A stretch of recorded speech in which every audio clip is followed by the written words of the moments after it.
مدام قبل كان الأورنجري قبل كجاري واع معلم بان جامعة كها أرض أنا أقول كوي أفرتك فصل هدان ودي حيكتب أما ولا وين أما جلب أما جواب أما جبلي أما واحد كمان واحد كان كي ماذا كم جريل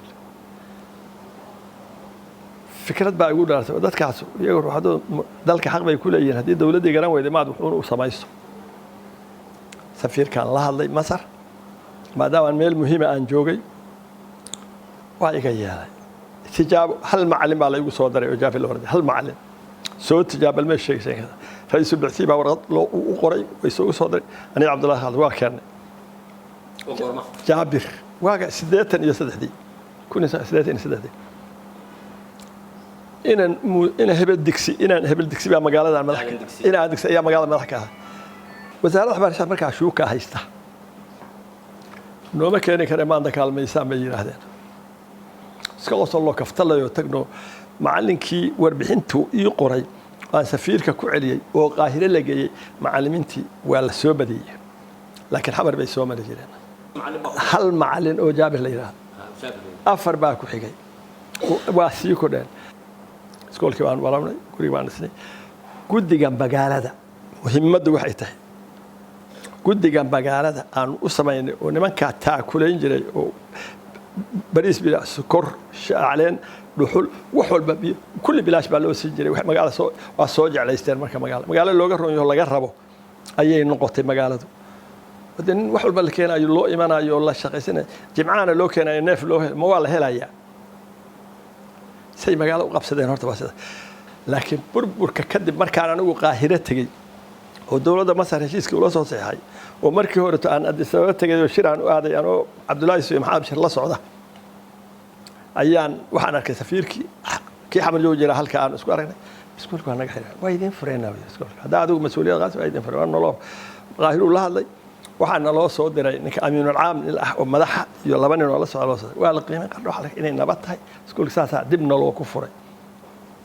25 macallin bay gaartay qardho in la keeno markii iskuulkii sidaas baan misna noqday scholarship kan kala soo hadlay markii hore waxaan kala hadlay manhajka kutubta macallimiinta aqoonsiga markii dawladnimo ma jirto ilaa inta markaan ka ogolaabaan scholarship kan hala gudar waa la igu daray sanad walba ama sanad dhaaf hadda koronada xoogaa dib u dhigtay 25 arday baa la qaadaa qaahira la geeyaa oo heshiiskii dawladdii Soomaaliya 1974 ku salaysan oo iyaga faylkooda ay haystaan arna waxay kaga duwan tahay marka Soomaaliya oo dhan kalideeda macallin masaariya la keenaa kalideeda scholarship hesha kalideeda manhaj iyo macallin iyo kitaab nidaamka iyo shahaado iyo scholarship shanta qarda kaliya haysata waana ilaahay nimcadiis ilaah baana nagu ilhaamiyay waxaanu annagu hadda ku faani karo ama sheegan karo ma aha waagi horto markay ugu yartahay de iskoola kale ma jireen markay ugu yartahay 2,000 iyo dhowr boqol oo arday baa dhigan jiray waxa la rabaa priority-ga in la siiyo mudnaanta koowaad haddaan wax barasho la helin oo manhaj toosan helin oo wacyi duruufaha waxyaabo aan laga hormarin inta laga yaabo inay horumar ma gaarayso horumarka lagu sheegay waa horumar tacliinta weey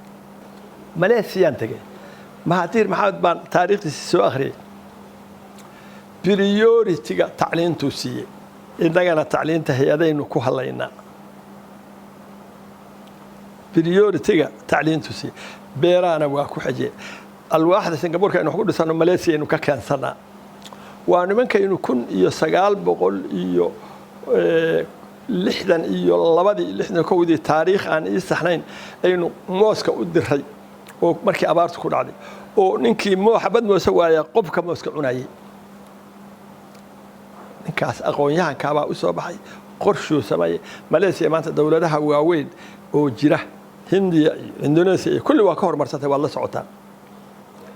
marka tacliinta